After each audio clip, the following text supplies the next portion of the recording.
Welcome, guys. Thanks for joining us for another episode of Skain's Domain. My name is Adam Meeks. I'm the video producer at Jazz at Lincoln Center. Hope you're doing well wherever you are in the world. Tonight will be an extended conversation and question and answer session with Wynton Marsalis. For those of you who are joining us for the first time, if you have a question you'd like to ask, we're going to ask you to use the raise hand feature. To do this, click participants on the bottom of your Zoom window, and then in the participants tab, press the raise hand button. I see a lot of you are already doing this, so that's great. Please also make sure that your full name appears as your username so we can call on you when it's your turn. When it is your turn to speak, I'll introduce you and turn your mic on so we can hear your question. That's about all I have on the front end. So with that, I'll hand it over to you. Winton, take it away. Okay, thank you all very much for joining us again. It's always a pleasure and honor to meet with you all to discuss things trivial and significant with the same type of feeling. We've had the blessing of having a lot of great guests on, and we're going to have some more. Don't worry, we're just getting started. I think tonight is just good for me to answer questions that you all may have. I think I'm just going to go back to what the very first one that we did. We talked about what can we do to deal with this time, to embrace the space that we're in. And I'm going to go through some of the things that I talked about that first time. The first thing we said is realize that you're not alone, that this is a group experience. Though we're all in isolation, some of us are lucky to be in isolation with families and loved ones, and some of us are alone. I mean, we're in our physical space alone. Realize that all over the world, people are sharing this same experience. And in itself, that's very, very unusual. It gives us a kinship to some type of activity that's not just us being human beings or just natural functions. The second thing is embrace the space and be healthy even if you get sick in terms of discipline. If you get sick, we want to maintain our discipline and do healthy things and take advantage of this time. Instead of allowing our anxiety to build up, we don't have control over the circumstance. We don't control the pathogen. We can't control who gets sick and who does not get sick. All we can do is control our response to it. And we said start to define and reconnect with the community by interests, by concerns, not just by geography or by work. Or now you can actually find people that are interested in the things you're interested in all over the world. Connect with those people.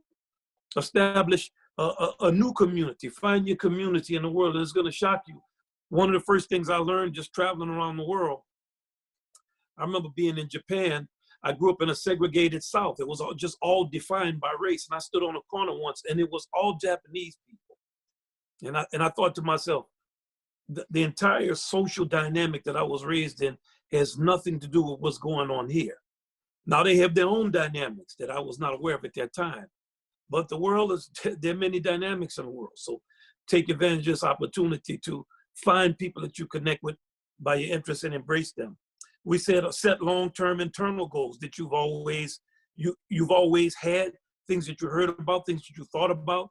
Get yourself acquainted with some dream you had. You might have wanted to learn how to tango dance, or learn how to cook, or learn how to fix gumbo. I mean, it could be anything. Whatever it is, take this time to just get to the things that you've always said. I wonder what that's like. I'd like to learn a language, or it's not too late. Organize your short-term goals daily. Make a schedule for yourself. And keep that doable schedule. Don't make the kind of schedule you're not ever going to keep. You know, not a military schedule, but just a manageable schedule according to the level of discipline that you have. Then we said, pay attention to this time and everything that's going on, and rethink your fundamental beliefs. One of the things that happens to us as we grow, as we grow older, I guess as we grow older is true, but it can also inflict us when we're younger. When we get in comfortable groups, we just think like that group thinks. And we get with our friends, and our friends reinforce our thoughts and our ways of being. Take this time to rethink things that you've held fundamentally. Take this time to listen to what other people are saying, whether you agree or not. Take the time to listen to them. Analyze what's going on and come up with some type of response to it, even if it's just an opinion, different from the opinion you held. Get some information, do different things. We say go internal to go external. Get inside yourself. Consider, what do I actually think about this? Don't take the opinions that are just a kind of common group opinion and things that you always thought, I don't know if I really believe this. Investigate what you believe. diversify your day in a time-sensitive way. Take your time to get to learn friends that you know, learn their life story. Pick times in the day to do little ceremonies. I know some people are having their happy hour at a certain time, or they get a chance to connect with friends and have a toast, or they have breakfast together. All that kind of stuff is beautiful. And it makes the day, it punctuates the day and gives you some way to get through things. Get your little special rituals that you have with friends. Don't forget to have a good time with those ceremonies. You know, it's the Zoom birthday parties and all the different things I've had the chance to do with friends of mine. And I mean, it's not like being there live, but in a way it condenses the experience, and you value the experience even more. So that when we come out of this, I mean, we're going to come out of it, then let's try to retain the feeling that we have, the kind of love and feeling we have toward loved ones of every time we see them and we haven't seen them. And also it's important to stay active.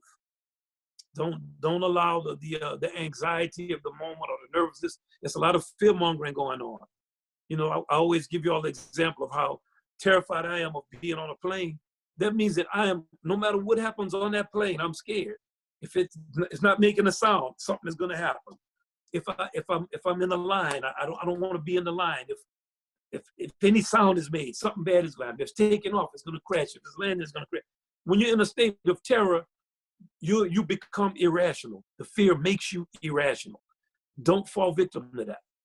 You know, I always use that as an example because it's easy to give advice about things that you can't reflect on your own irrational behavior.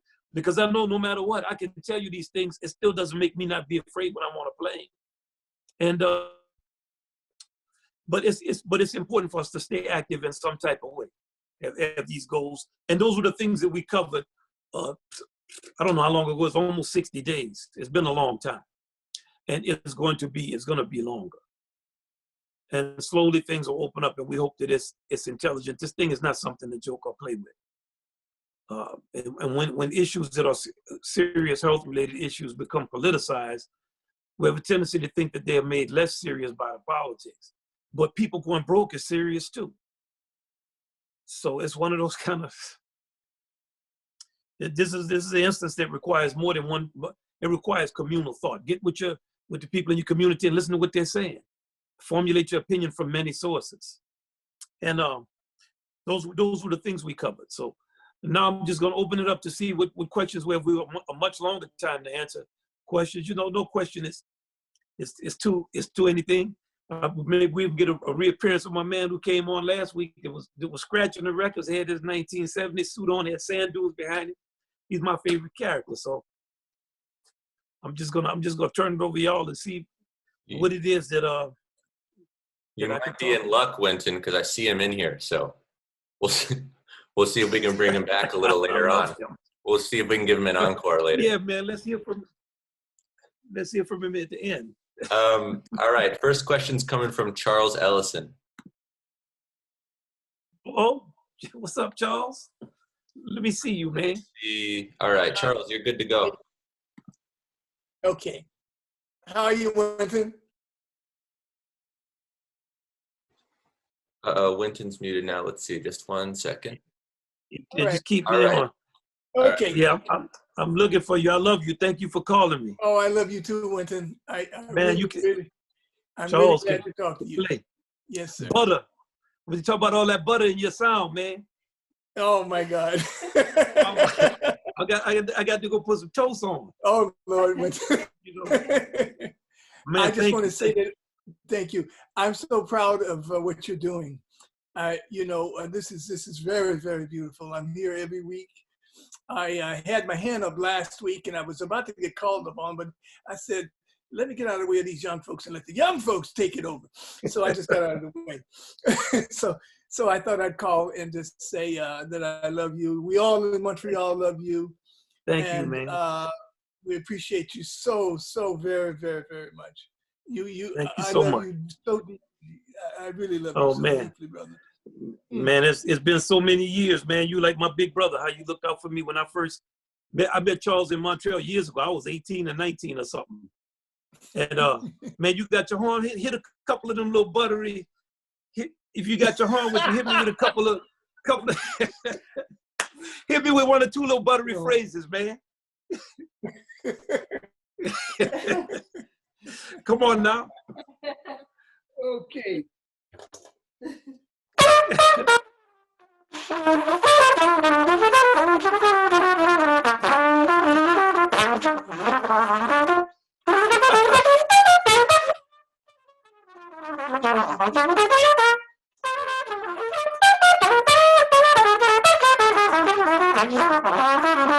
So forth and so on. Oh. I love it, man. Oh, yeah. But you know, since we were together, I've had a heart attack, man. Oh man. I had a heart attack, and I had some dental work where I couldn't play a middle G. So I had to teach myself to play all over again. Yeah, you're right. And so, you know, but I'm hanging in there. Man, you sounding good. You went into some keys on me. I heard you. It's good to see you, man. Well, I'm gonna call you. Let's catch up and rap. I'll call you. Cause something. Okay. Beautiful. Yeah, we'll hook up.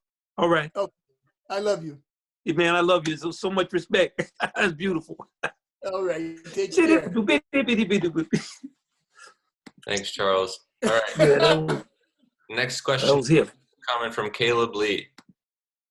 All right, now, Caleb, you got a good name. Caleb, go ahead.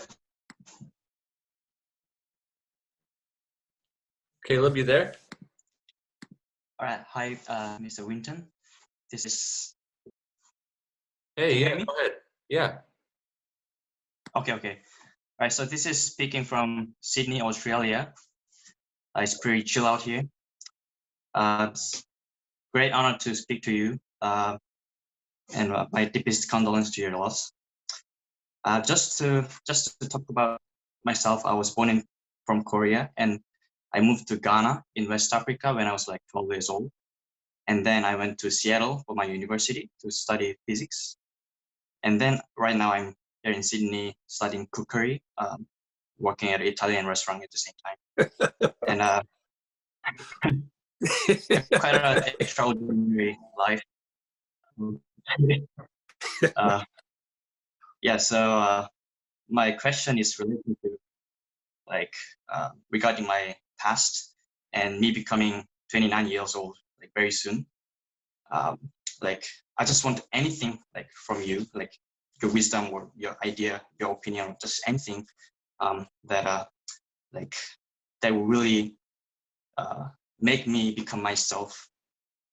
Because music, even though I'm not a professional musician, music has always been something that was at the back of my head. Like whatever I was doing, like when I was studying physics, when I was cooking, when I was working in my parents' restaurants, music, like the older I get, like it just becomes the reality. Like it just shows that it was something that I was supposed to do. It was supposed to be like what I'm supposed to do, like my fate. But I was always like compromising myself and tricking my mind that it doesn't have to be like my job or my thing. And also my environment that I was in, and my parents, like my Korean father, like brainwashing me, like music just can be my hobby, and things like that. And now, like I'm 29 years old. I've been doing this for past 10 years, like tricking myself. And now I'm in student visa in Sydney. It's not like I can go to school. I can go back to US to study music in Berkeley College. I don't know. I don't know what to say. What should I do? Okay. So the first, I'm gonna address one, two, three things. First, the first thing is you are yourself. So if you start trying to figure out how to be yourself and you are yourself, you're never gonna figure that out. It's like you have some keys in your hand and you walk around your house looking for the keys. You're not ever gonna find those keys. So when you just your resume alone, man, you were in Ghana, you studied physics. You in Australia now dealing with Italian cooking. You just your resume is and you Korean. So Nobody in the world has that resume, and you studied physics. So I can't wait till this is over so I can get with you and you can granulate my intellect and we can eat some good food too, all from here, and then you can play. And you love music. So the first thing is all you have to do is identify those things that you like about yourself and those things that you dislike about yourself and write those things down. There will not be another person in the world that has those things. I'll guarantee you that. So that's you. And you work on the things you want to work on, but never forget to embrace the beautiful things that you are. We have a tendency when we want to improve, if we're not dissatisfied, it's hard to improve. You can't think I'm the greatest thing in the world and then you get better. So at some point you have to have a critical faculty. Try to achieve balance. The second thing is about your father. You know, fathers and sons and brothers, and mothers and daughters and mothers and sons. And hey, we have a 360-degree experience. And that means that sometimes a father is really hard on the son and that makes the son be much greater at a thing. And sometimes it crushes the spirit of the son. Sometimes in the same family, two brothers or two brother and a sister will have the same upbringing and they have a different experience, a different relationship to things. Your father, I don't know him, but fathers, we do the best that we can do in most instances. Your father has an upbringing too. He has a tradition. He has things that he believes and he's gone through. Some of those things are great and some of those things are wrong. Now, the first thing is he gave you his genes. So a lot of what you have from a genetic standpoint comes from your father, your mother, people in your lineage and your heritage. Those are things that are unspoken. Your father has a way he believes. I'm not going to say that it's foolish for somebody to tell a person music is not a profession and you're going to struggle your entire life in it. And it's a hard way to make a living and be practical. That's a theme that runs through musicians. You could talk to people in any of the arts and they will tell you their parents largely were telling them, don't do this.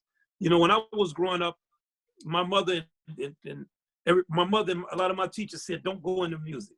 You're going to waste your brain on music and you're going to struggle. My mom was like, you're going to struggle just like your daddy struggled. My daddy always said, man, don't have nothing to fall back on. Okay, that was unusual. But that didn't mean he wanted me to call him and come live in his house and spend his money for some more years. So, you know, reconcile your vibe with your daddy. It's easier for younger people to change than for older people. Don't be too hard on the old man. And don't base everything you do on him. You have your freedom. You're living on your own. Do your thing. And always remember, your freedom doesn't have to be consistently earned from the person that you're trying to liberate yourself from. Once you've liberated yourself, you don't have to keep liberating yourself. Sometimes we fight the same old battle decade after decade. And what's going to trip you out as you get older, you're 29 now, it's going to shock you how you could be 59 or 69, 70, and still have the exact same problems you had when you were 29. Remember that youth is not a value. The fact that you're young only means that's how old you are. Doesn't mean you figured things out or have not figured them out. Now, the one thing that it does mean is you have more time in most instances because we don't actually know our time. So I encourage you to do that. Work with the old man. And the next thing I'm going to tell you is just about you being a musician and you feel that it's faded. If you play music, you are a musician. Okay, if you play music, if you're interested, you don't have to go to any college to be a musician. What it takes to be a musician is that you play music. If you want to get better at playing music, figure stuff out and you'll get better. You want lessons, call people. You don't need permission to be a musician. And the level you get on, the level you attain is based on your willingness to sacrifice, the level of your ability, your insights, and the people you come into contact with. So the main thing I'm going to tell you is liberate yourself, man. Look at all the things you already can do. I like your tie and everything you have on too. And you still look like you're about 16. So just hope that continues for you as you get older. And you're going to be all right. When it says, I want to see you, we're going to be in Sydney. If you're still there, make sure we hook up. I want to get that Italian meal with you. Okay? Thank you, Caleb. Yes. All right, now. You got a good name, too. Thank you so much. So if your daddy gave you your name or your mom would at least be happy about that. That's a good name, man. Caleb Lee. Thanks a lot, Caleb. I was studying jazz history when I was studying physics. Oh, I think we lost him. Let's see. Okay, let's take another question. We've got one from Hugo Dart. Hugo, go ahead. Yes, hi, it's a pleasure to be here. It's has been wonderful to follow Skain's Domain every week. And I have been thinking a lot about something that we heard from John Baptiste a few weeks ago, when he was talking about how he went to have a lesson with your father, and he was playing a tune, and your father asked him if he knew the lyrics to that song, and he was embarrassed because he didn't want to admit that he didn't know the lyrics to the tune. And that has been on my mind quite a lot. What kind of weight the lyrics to a song have on your interpretation of a song. I've been thinking about one song in particular, Everything Happens to Me, classic, written exactly 80 years ago. And I discovered that tune in particular several years ago. And I was listening basically around the same time to two very different recordings. I was listening to John Pizzarelli, George Shearing, and every time I would listen to John Pizzarelli sing the song, I would giggle, I would laugh, because he brought the humor in it. The lyrics are very funny. At the same time, I kept listening to your recording of it with your father, and it made me weep every time for the first several times I listened to it, because you brought up so much of the melancholy in that song. So I got an amazing sense of the humor of the song with John Pizzarelli singing the lyrics, and I never felt the melancholy in it so clearly as in your performance with your father. So my question is, what kind of weight do you sense? I mean, how much does it matter to you to have this understanding of the lyrics to a song? What kind of a difference does it actually make? Because we have so many examples of songs that can mean completely different things. And as in this example, you can bring quite opposite sides of a song, and it can be brilliant in both ways. So that's what I was wondering about. That's a good question. And the lyrics of that song have that type of dual meaning. Like, Everything Happens to Me. I think it's important to know the lyrics of songs and to understand also what the composer is conveying and how the lyrics work with the words, because they took a lot of time in those days on those songs, and they had a lot of the songs have a lot of poetry and meaning, lyrically and melodically. And that's a good song to pick, because you can hear that anyway. You can hear it like Everything Happens to Me in a woe is me kind of Charlie Brown type of sense, or you can hear it like an ironic Everything Happens to Me. And I think the more information you bring to things, the better time you're going to have with them. And I find that to be true of any activity. If you know people you're with better, you're going to learn. You're going to have a better time. And I believe in knowing about the lyrics. My father was big on that. There's a famous story of Ben Webster was playing a song and he stopped, and everybody said, "What's wrong, Frog?" He said, "I forgot the words." So I tend to believe when you know words, when you know periods, when you know what environment it comes out of, when you know the tradition of a thing and what meanings are, you're going to play things better. You're going to have more latitude. And in actuality, go back to what I was saying earlier about 360-degree experience. Our relationship to an event, there's so many ways that different people interpret things, and that is our individuality. There's no one way to experience any given thing, and it could be something profound as birth, death, things that are the essence of life itself. You find people cracking jokes in a tragedy, or you find people cry. I remember once looking down a row of people at a concert of classical music, and a couple of people were sleeping, one person was crying, other people were looking intensely, and somebody had a score out. And I just looked down the room and thought, wow. I remember taking my kids to see Cecil Taylor when they were young. They were like 6 and 8, and Cecil was playing in the Vanguard, and we looked at his set. And my kids, when I would take them to concerts, it was like I was bringing them to a bed. Like they never stayed up. So my 8-year-old son got up on a chair and he was just looking at it intently. And I was thinking, man, this guy goes to sleep on everything. He's checking Cecil out that much. And he was just listening and listening. After like 2 or 3 songs, he looked down at me because he was on the chair, and he said, man, I can't believe this many people in New York want to hear this. So everybody's attitude about things is different, and it's different at different times. So one of the most beautiful things we can do is have our own personal perspective about things, and to be true to ourselves and who we are, and then to inform that truth. So I think just the fact that you observed that is a profound observation. I like the fact that you had the CD covers and you were showing them too. That's a good technique. Thank you. Thank you so much. Thanks, Yeah, Hugo. you're right. Thank you. All right, let's take another question, this time from Chaliza Fonza. All right, go ahead. Hi, Winton. Hey, now, how you doing? I'm fine. How are you?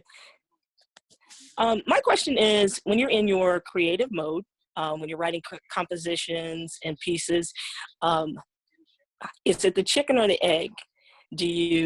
Are you out somewhere and you're traveling and you see a big fat hen in the field? Do you come up with big fat hen and then you go write? Or do you have the music and it's in your head and you're thinking about it and then you name it afterwards? So that's my question. You know, most of the times I name stuff afterwards. But if I'm working on big pieces that are long, I have a lot of outline that I write and I think about a lot and I start to dream about it. And I wake up and I hear it. But I also clown all the time. Like I come up with songs for people's names and have little ditties that I'm singing and put rhythms to stuff when I hear it in the street. I don't know why. It's just hard for me to keep still.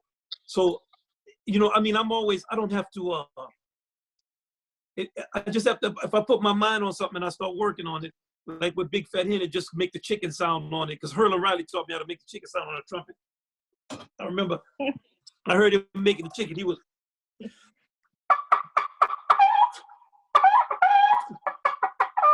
So I said, man, show me how to make that chicken. So Herlin showed me how to play the chicken. And I started playing the chicken sound on that song. And that was on the song we did. I wrote that song. We did a show with Chano Dominguez and the Flamenco Jazz Ensemble. And we needed a song that would fit with both musics in a groove. And the great El Piranha was playing the cajon. So that's a song that I just made up at the end of a sound check. And then we played it. So, you know, it goes many different ways.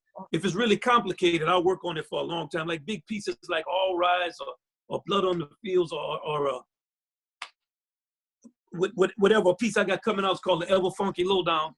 I had cue cards that I'll look at for like 3 or 4 months. I just really work on it. Then I start to write the music and try to make it all be connected, like a big novel or something. I hope I'm answering your question. But it comes to me in a lot of different ways. But when I'm really hearing it, I wake up and I can hear it. And I don't know why, because I don't have a perfect pitch. But when I wake up, I'm always singing in the key of the music that I'm working on. And I don't know why. I sing it into my phone a lot of times. Wow. Too. Keep your phone. Sing into those little voice memos. That's a lot of fun too. Thanks for your question, Chalisa. Thank you. I like your name too, Chalisa.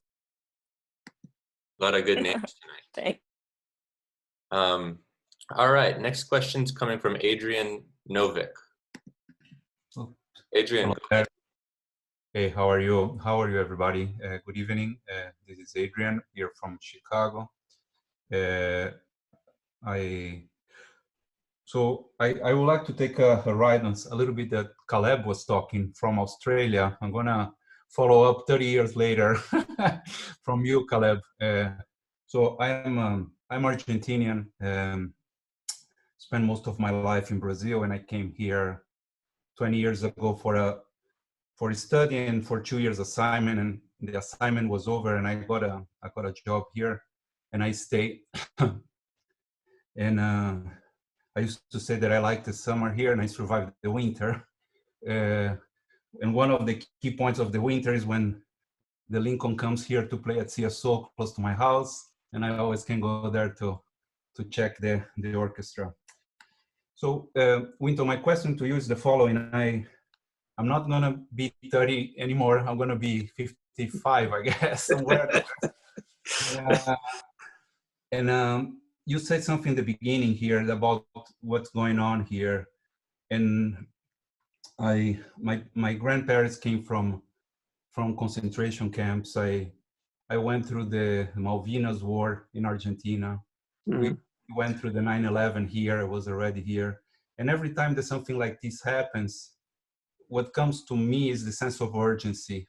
Is don't procrastinate, don't leave things for tomorrow, take care of your health, all the things that you were talking. And this is what we are going through right now. It's gonna pass, but we need to be resilient. We need to take care of our bodies. So going to the question, I'm sorry, going a little bit long here. So in my 54 years, I was in a hurry to be an engineer. I worked developing cell phones 25 years ago. Now I'm doing other things. And my music desire was always procrastinated because a little bit like you, Caleb, I had my Argentinian father was probably close to your Korean father, probably. And I'm still getting, especially with the pandemic here, the need to go back to the things that are important, and the music is something that's important. So I think that Caleb, I already asked you, so this question already, I think that the answer is yes, go ahead. Even I haven't been playing, but 54 is still a good time to start. So I go to the second question. So Caleb, you have time, huh? We both have time. And we can do a churrasco with Italian food sometime, someplace. You know, that could happen. We're laughing now, but it could happen. So, and actually, one more point before my question. And this is when I saw Carlos Enrique and Chris Cronshaw playing here in Chicago. Sometimes you call out who is the composer or who is the arranger. I have this feeling. I say, oh my God, those guys are 25 years or 30 years younger than me, and they can talk.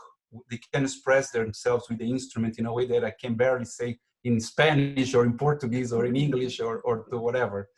So the second question now that Caleb already asked the first, and I have a chance to go back to study music, is the following.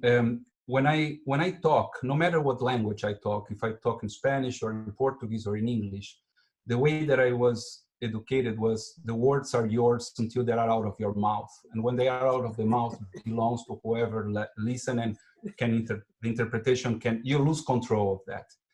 And the way that this impacts me is that you can see the way that I talk. I think at the same time that I'm talking. Mm-hmm. And the impact that it has when I try to improvise, when I try to learn my scales and my modes, and then, okay, Adrian, you go now 8 bars or 9 bars or 10 bars.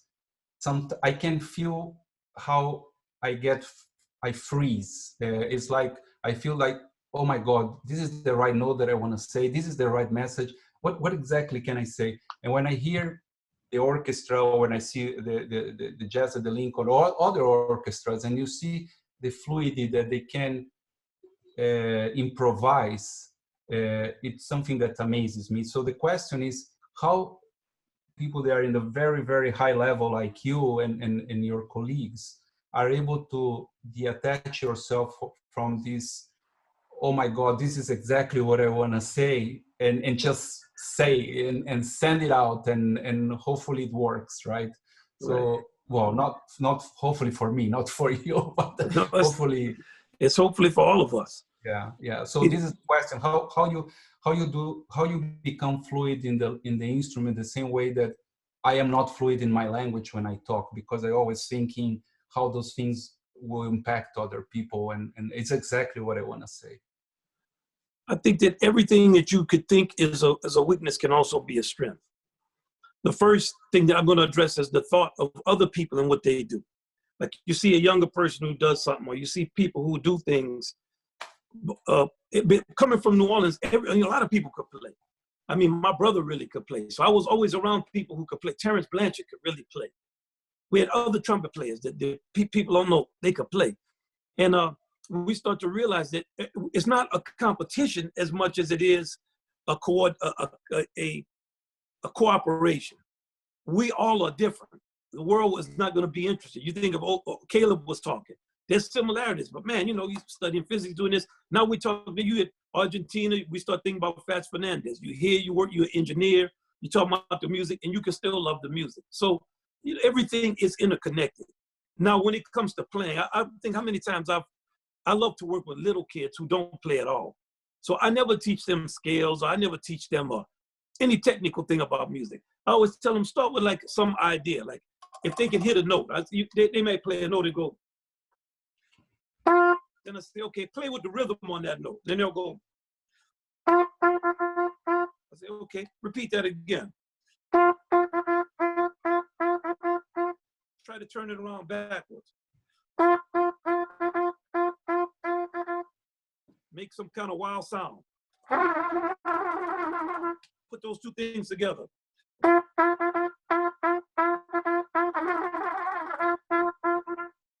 Then just by giving basic things on one note, they start to realize that, hey, when you're improvising, it's just like talking. So you don't think about all of those things like what the note is, what the scale is. You only think ideas. And when you get in that stream of those ideas, the ideas start to come to you just like when you're talking. And you're going to miss notes. You're going to make a mistake. You're going to misspeak, but you keep going because you're trying to communicate an idea, and the communication of that idea is more important. And the same thing is with if you play on a song with changes. Like if you play on something like All the Things Joy has a progression, and you say,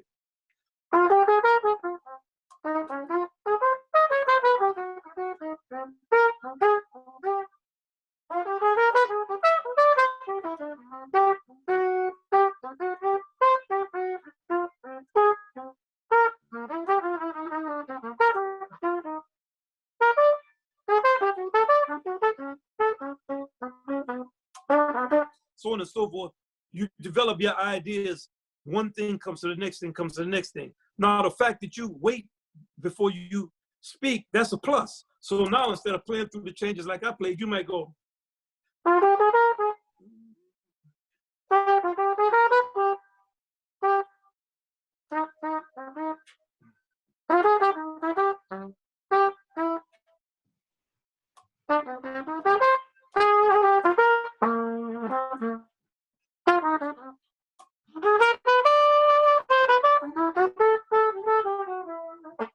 You start to, you take your time more.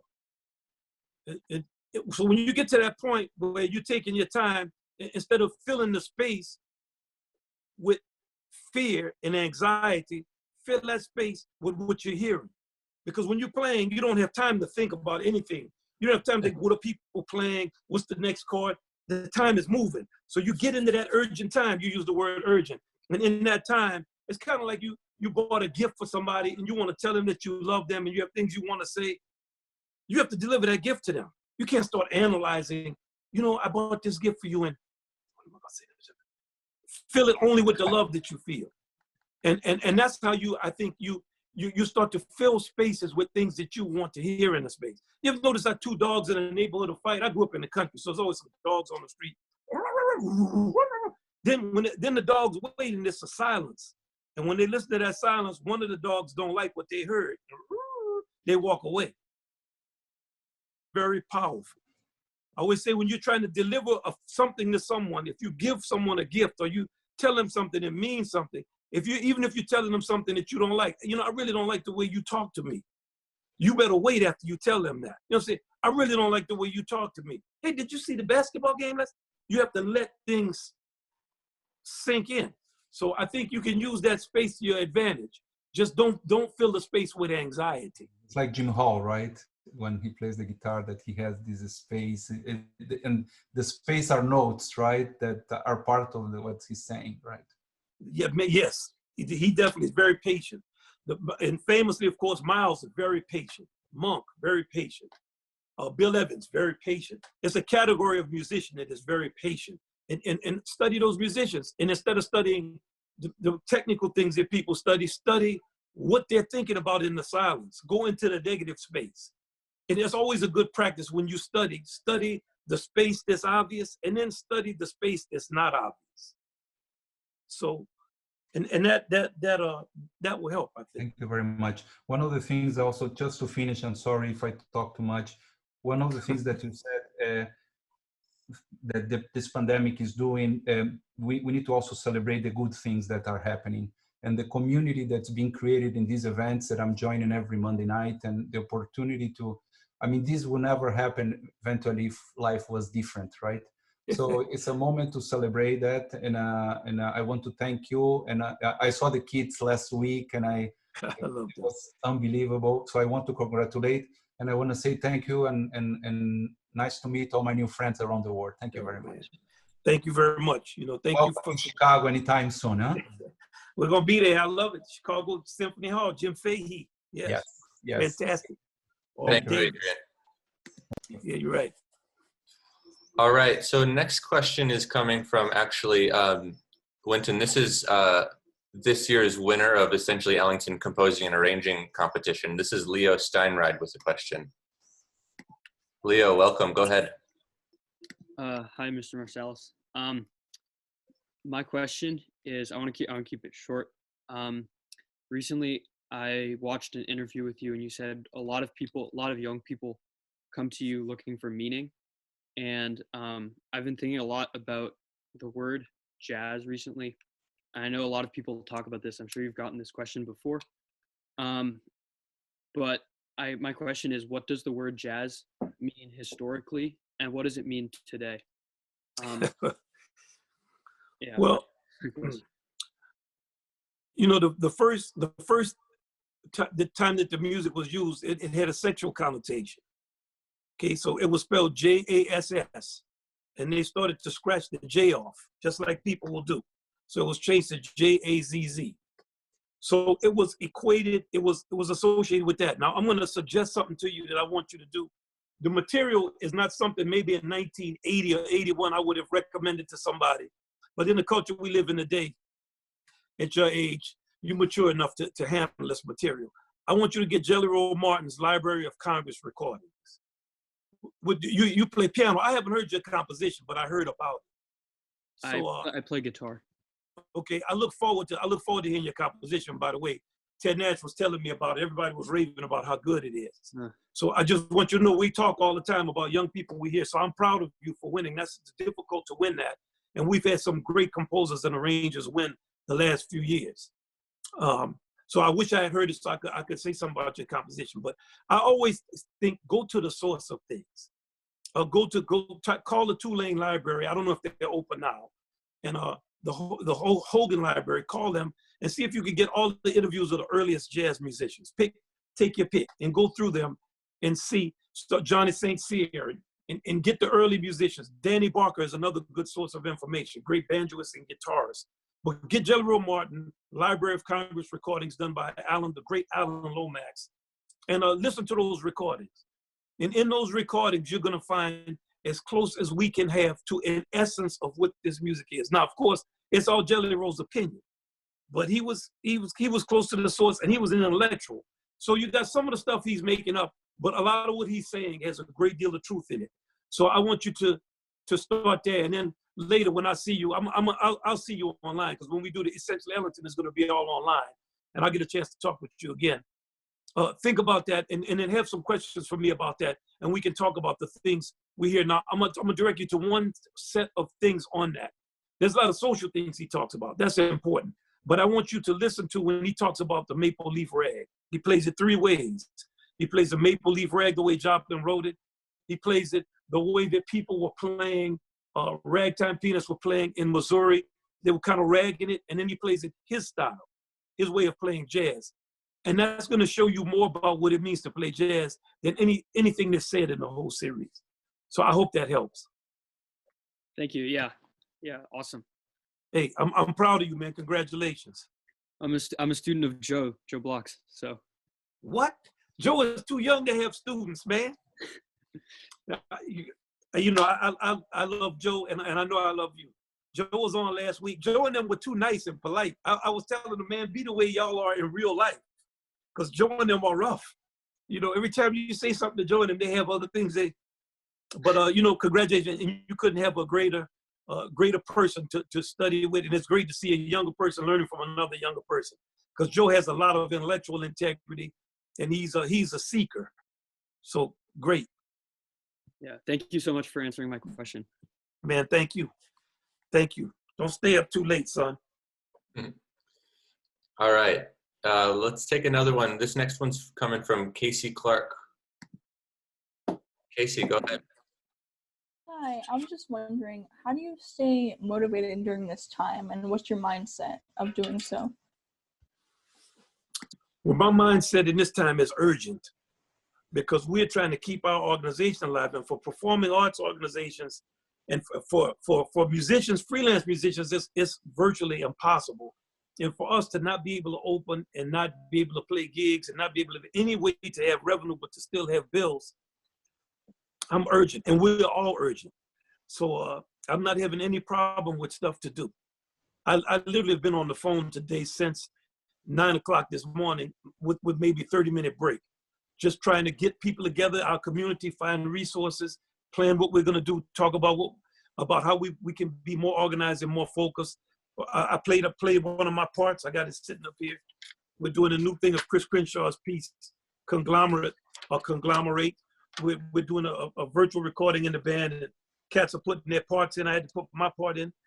And we just, Adam, who's hosting, we keeping him up day and night working on films. So he and Chloe, I don't know how they're up right now, but we're working and we're trying to uplift people and fulfill our mission in this time. And I need to get on my horn more. That's why I have my horn out here tonight. My goal for this next month is to really practice and get my 14 Auburn characteristic studies together, so that I can let Anthony Hervey know that I'm still serious.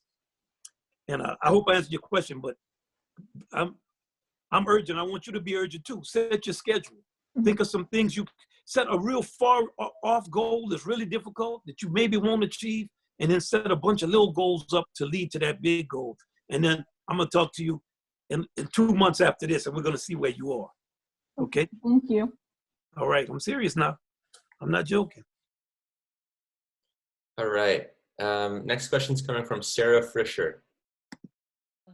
Hi, Sarah, Winton. go ahead. Hey, now. Hi, Winton. How are you today? Good. How you feeling? I'm good. I'm probably the only one who likes being locked up at home. I have an idea, though. They said that drive-ins could be a place that people can go to, and maybe you could figure out a way to set something up at a drive-in, and everybody would be in their car. And we saw that the people that did that in Denmark, I think. One of the first concerts. We're looking at everything. We want to get out here and play, so thank you for calling in with it. But believe me, we're looking at it. We're looking at it.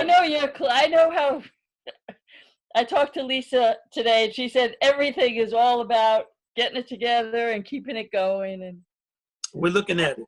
It's a challenging time, and it's a challenging time. It's challenging for us, but it's challenging for some people struggling just to eat. So I always, every time we talk about it, my mind always falls on those who really don't have enough to sustain themselves, and how difficult a time it is. It's very hard. Anytime I see something, and if there's musicians that I know where I see that maybe somebody's offering money or a scholarship or something, I try to forward it to the people I know. Right. Please keep doing that. Every Whatever little bit helps. Every It's little just a bit helps. bit. Yeah, when you're trying to eat, everything helps. So if anybody out there, if you can be community for somebody, please lend them a hand. And if you need a hand, don't be too proud to ask. This is one of those time periods. I'm just at home drawing. I have a question though. Yes, ma'am. So I've been drawing. I'm not a musician, and I left my job because I wanted to leave my job, and then they wanted to put me in with lots and lots of people all the time, and I was like, this thing is contagious, and I can't do it. I got to live. I have a plan. I have tickets. I have my subscription. I got to be someplace. And I've been drawing like great masters drawings upside down, so that I can find the spaces and maybe just like get the composition or the shapes of the big parts. And I wonder about voice, because I wonder when you do a cover of someone's song, when does it become yours? I think just by the nature of your playing, you're gonna have things that you will do that other people won't do. And I think I would always say, sometimes years ago, like when Roy Hargrove was young, and the older musicians would tell me, well, we can't tell what none of the younger musicians are playing. They don't sound individual. And I would say, you have to listen to them enough to hear their individuality. So I think stuff is always yours. It's just a matter of you identifying what you want to take out of your playing and how you want to put more of the thing that is you into it. I love the fact of you painting something upside down. We were talking earlier about the negative space. And I think that when you look at things from a different perspective, there's a lot to be found in there. And Monk was that type of musician. He was always in the negative space. That's why his humor, why he's always so funny. You ask him, what's happening, Monk? He said, everything is happening all the time. He would go out to clubs and people would say, can you give me $20, Monk, or can you give me $40? And Monk would pull $1,000 bill out of his pocket and say, can you break this? So he understood the negative space, and his playing is that way. So, you know, I think that, and some people just have a lot of individuality, and others of us struggle with it. And nobody, I don't think anybody really knows why, but you have to have kind of the confidence in what you hear. And a lot of this stuff is very mysterious and spiritual. But it has to do with belief and belief in your voice and trying to search for that with a certain type of intensity. I know I would talk to Arnett Coleman, and he suffered a lot because of his individuality. And he used to always say, music is not a race, it's an idea. Yeah. So the kind of competition in people, he always said, it's an idea. And if you have that idea, then you follow that idea. And he believed a lot. He said music has a lot of gestural things in it. And you know, I think the page is like that. Artwork is like that too. All the arts I feel are connected. And when we look at all of the kind of great artists, and now there's so many and so many different mediums that people doing so many different types of things, that there's a lot of individuality out there.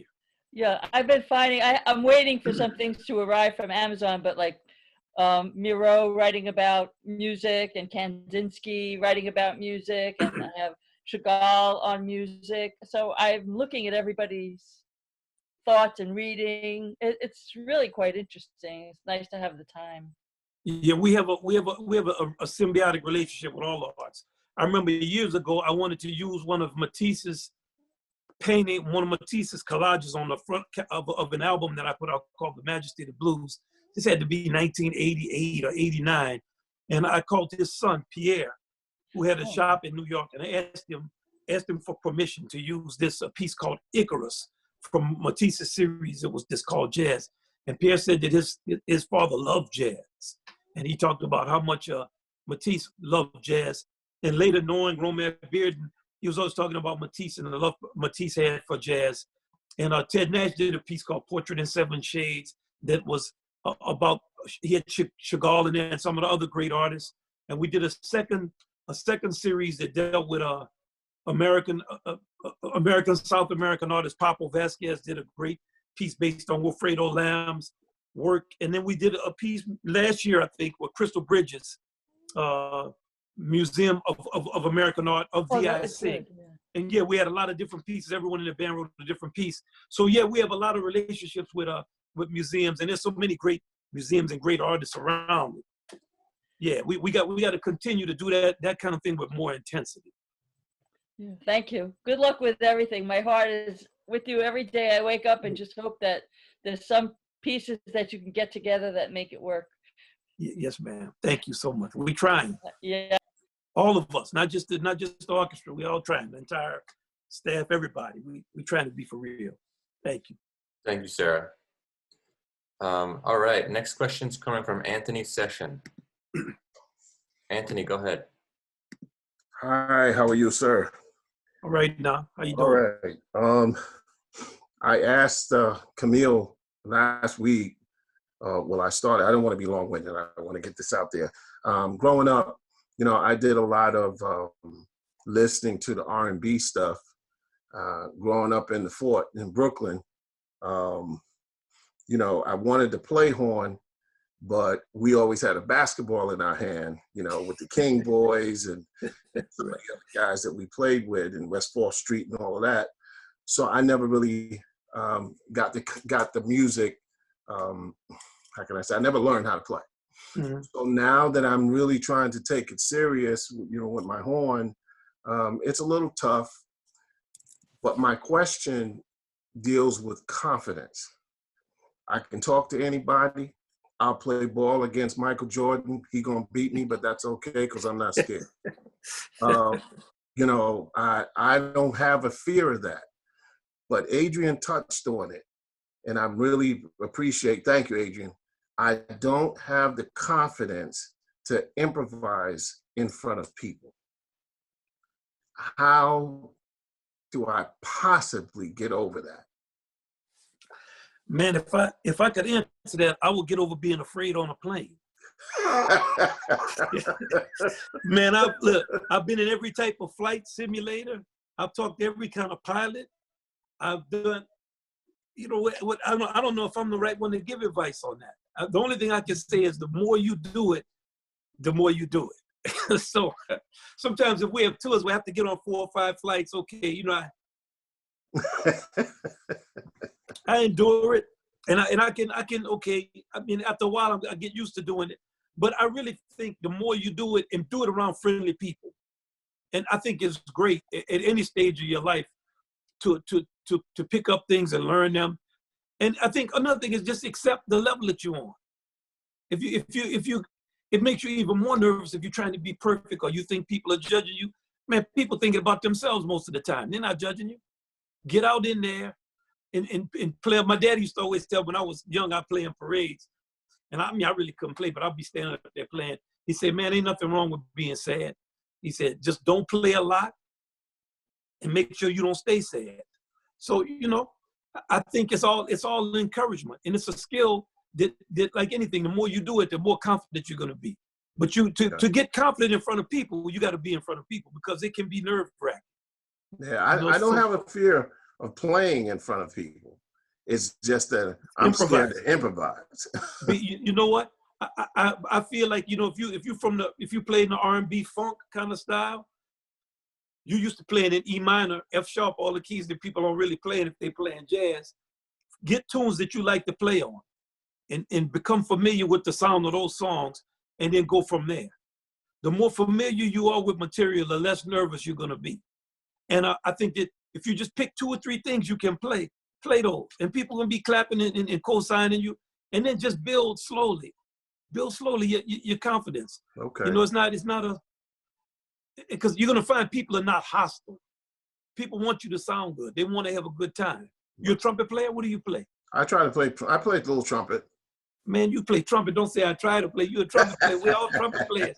You heard Charles before played. He said he had a heart attack. He had work, dental work, and he's still up there with his horn. You know, right. we all one family. We trumpet players, and you just got to do your thing. And sometimes it's gonna be sad. You have to accept that. And sometimes you're not gonna do good, but come back that next day, and it's gonna slowly get better.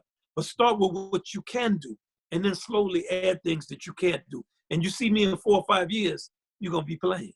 I appreciate it. Thank you. And Man, also, please, would you tell Robbie Best, if you talk to him, I said hello. I spoke to him. I talked to him for an hour, and I met Mike Ray through him. Please, if you can, tell them. I will. You know, if I see Robbie. I love Robbie, man. I used to teach Robbie when he was in high school. So that was in the 1980s. So definitely. Yes. Thank you for calling. Thank you again. Yes, sir. Thank you. All right. Next question's coming in from Lori Peterson. Lori. Hello, Winton. All right now. How you doing? Good. How are you? Good. I just had a quick question. How do you merge classical music with jazz? Well, you know, jazz and classical music of a certain tradition, we already have a lot in common. Let's think of the things we have in common. One is march form and march harmony, and the conception of a march. Then the harmonic progressions in jazz are the same. Jelly Roll breaks a lot of this stuff down. The basic 3 harmonies in Western music are the basic 3 harmonies in the blues. The use of counterpoint, like New Orleans counterpoint is another way. Some of the early King Oliver music sounds like Bach's music in the Brandenburg concertos. I know Bob Wilbur had made a recording like that. And John Lewis, the great music director of Modern Jazz Quartet, used to always talk about those similarities. Sectional form, chorus format form, where you connect one section to the next section to the next section. The instrumental virtuosity, the concept of theme and variation. You listen to the Diabelli variations or any of the great Goldberg variations, any great variations you have throughout European music. Then through opera, we have a lot of connections. If you start to think about arias, and New Orleans had a big opera house, and the musicians always playing, listening to opera and trying to play opera. Louis Armstrong loved Caruso. The similarities go on and on. We speak in the same syntax, in the same language. Like what it takes to hear a Shostakovich symphony is the same as what it takes to play Duke Ellington's Harlem. It's the same kind of spatial relationship of music registration. The exposition of form is the same. The concept of development has a lot in common. So what you do is first try to understand the two instruments. And the instruments exist in families, and they're expressed in registers. And when you start to understand how those registers are expressed, like you got your flutes and you got your flutes and your oboes, you got your clarinet. Your clarinet starts to get down in that trumpet range, and then you get down. Clarinet goes from that trumpet range down to where the trombones are. Now the French horn is the key to all of that stuff because they're in the middle. They're like a saxophone section, and they sit up in the middle. They're woodwind and they're brass, and then you get down low and you start to get into your trombones. That's what we have our trombones. You get down there and you got your tubas and your contrabassoons and your bassoons. You got all those low instruments, and then you got your string section. You got the violins up there with the flutes. You got so it's such a great thing. I used to always, when I first started working on these pieces, just lay out the orchestra on my piano, just look at it, write the instruments and look at where they were laid out, and just think about them and try to be like if I was that instrument. And it's just a matter of integration, because the challenge of merging a jazz orchestra with a classical orchestra is first the volume we're going to play at. When we first started doing these type of concerts in the 90s, we were shocked at how much louder we were. So we had a trumpet section to wipe a whole string section out easily. So we have to start playing more. And then there's also functionality. You have to give musicians stuff to play based on how many of them there are. You can't just have a bunch of string players sitting up playing whole notes looking at you, because there's too many people to be bored. So you have to find a way to give them hard stuff to play so that they want to play. And you have to be challenged. So, there's ways of working and balancing, finding grooves and things that we have in common. Finding a way to write between 3 and 2 for the swing. These are things I've worked on over the last, since the 90s, really. And I'm just getting to where I can understand how to do a few things, but some things I notice can work. And find that common slice of language and figure out how to orchestrate that. Because we have a lot of common objectives, but it is challenging. But you'll find with the contemporary classical musicians a tremendous eagerness to play with jazz musicians. And to the orchestras we play, we put out a recording with the St. Louis Symphony and the great Dave Robertson conducting, and just his spirit, he's so much about it, and people coming together. And the orchestra, a lot of younger musicians in the percussion section, and the kind of musicians in our generation, they're amongst the older group. They want to play different stuff, and it's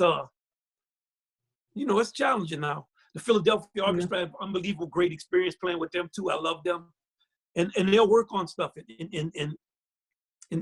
figure it out. We also have to build on the traditions we have. The tradition of Gershwin, of Bernstein, of Copland, of Duke, of Gunther Schuller, of John Lewis, of James P. Johnson. We have traditions we can build on. So I hope I didn't give you a real long answer. That's a difficult subject. No, that was a very good answer, very informative. I'm sorry it's very so long, detailed. but it's very interesting. Helps. It's interesting to be on the stage with like a huge ensemble, and for us to have to listen across. And I didn't even touch on the percussion as like one of the deepest, because for us drums are playing all the time. Yeah. In orchestral percussion, the drums most of the time are punctuation. So there's some things also for us, the bass sounds on every note. In orchestra, the bass is not sounding on every note. So we got the extreme highs, we got cymbals playing. There's a lot of challenges to it, but it can be a lot of fun when it works. Right, yeah. Thank you so much. Yes, ma'am. Thank you so much. All right, next questions come from Joshua Polion. Joshua, you're unmuted. Hey, hi, Winton. What's going on, man? What's going on? So my question is about college and college scholarships. So my parents, I'm a junior in high school. I play trumpet, and I'm looking to go to college for jazz and jazz studies. My parents, they they're depending on me to get a scholarship and to get good funding for college. And they think that the way to go is through marching band and through an HBCU. So my question is, like, is it possible to go to jazz with a scholarship for, go to college with a scholarship in jazz studies? It is possible to go to college with a scholarship in jazz studies. People do it all the time. I always say that, you know, your parents always want the best for you. And your parents give you the best advice they can give you with what they know. If you know something different, show them. And the way you show them is learn how to play so well that they just say, well, okay. Then you pick out where you want to have your auditions and show them what you want to do.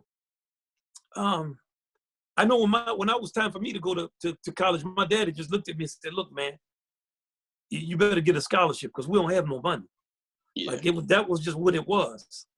And it wasn't a big deal. It wasn't like, you know, not like it wasn't earth shattering or nothing like that.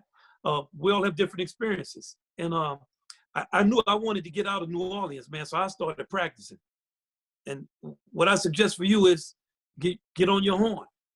You know, you start getting up at 6 o'clock in the morning and you put in a couple of hours and you hit me in the middle of the day with another hour or two, 12 to 2, and then you get me at night with 8 to 10. Man, you don't have to worry about a scholarship. You're just a junior too. You got a good year and a half. Let's get to it. You know what I'm saying? Yes, sir. Well, let's see. Let me know how you do. Let's get to it. All right. All right. Thank you. All right now. Is there some ties I see in the background? What is that in the background? Oh yeah, ties and my melodica up here. Melodica? Click this off. It's great to see you, man. Thank you. Thank you so much. Yeah, you're right. All right. I believe we're running out of time. We've got just time for one more question, I believe. But as we wind down, I'd just like to remind everybody quickly about all the live events we'll be continuing to host. We have question and answer sessions with Wynton Marsalis. We have live events, master classes, and conversations with members of the Jazz Lincoln Center Orchestra, live performances streamed from artist homes, free education classes, and more. With that, I'm going to take our last question. It's coming from Tim Mack. Tim, go ahead. Hi, Winton. All right, now. First of all, thank you for doing this, everything you do at the Lincoln Center, and giving everybody this opportunity. I saw you back around 95 or so in New Orleans Jazz Fest. I really didn't. I kind of I was giving guitar lessons to a guy a few years older than me. He's told me it was going down, and he gave me a ride down there, and I found a ride back somehow. But you know, one of the greatest experiences I ever had. That year, I think George Benson was there. I saw you guys play right after Jimmy Heath, and it was phenomenal. Just phenomenal experience. I'm going to go ahead and defer my question. I'm going to let my son. He plays drums. He's very into jazz. So I'm going to go ahead and let him ask a question. Okay. Well, I love seeing y'all first. Before you ask me a question, I love it. I love seeing you with your son. Whenever I see people at concerts and they have their youngster, I always tell them, hey, respect the old man. I see you got your drums in the background too playing. I see your painting. I can see it. So I'm glad you're up with some supervision, son. What's your question? Hi, Winton. My name's Keegan, Hey, and man. I would just wanted to ask, what's some advice you can give like young drummers that you've taken from or learned from like playing with jazz greats like Art Blakey or just anyone in general? Okay, the first thing I'm gonna say is the drum is a king. The drummer is the leader. The drum is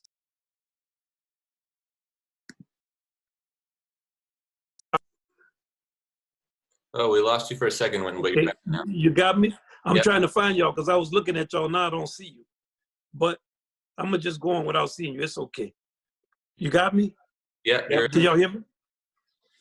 I think learn the mythology of your instrument. Like, what does it mean to be a drummer? What do drums mean? And I want you to come into contact with the works of the greatest drummers. And I would say the master drummers of today, reach out to them. It could be Jeff Hamilton, Ali Jackson. It doesn't matter. Louis Nash. I could just go name people. There's so many great drummers that are out here. Reach out to them. Try to figure out the things that they're doing. But also, when you're studying the history of your instrument, check out, for some reason, a lot of drummers have done like recorded documentation. I'm going to recommend, like we were talking about Jelly Roll a little earlier, I'm going to recommend Joe Jones talking about the drums. Baby Dodge talking about the drums. Buddy Rich, who had a very colorful history, he was known as Baby Traps. He was one of the most successful child stars in the 1930s. And I'm going to tell you about one time when I was in Italy with Art Blakey in 1980. There was a festival, and for some reason, all the drummers were there. I had the honor of sitting up listening to drummers talk from 12 o'clock to 6 or 7 in the morning. And it was Art Blakey, it was Buddy Rich, it was Max Roach, it was Elvin Jones, it was, I don't know, it was just everybody who was great. And just to hear them talking, the stories and the mythology and the feeling of them and the love and the respect that they had for each other, because you wouldn't know it like that. I think Mel Lewis was there, and I think, I don't just, Danny Richmond, Billy Higgins. So learn kind of the lineage of your instrument and have pride in it. And when you go to play, exhibit that pride. Try to get in touch with the hammer, Jeff Hamilton, and get online. And when I was in high school, man, I would call trumpet players and try to see if I could get with them and get to know them and study their style. But yeah, study those drum documents. And remember, the drum is a king. The drum has to be unbelievably intellectual and smart, because the drummer is the leader. And the drum determines the tempo and the feeling and the energy and the power. The drum's like the president. It's the quick power in a band.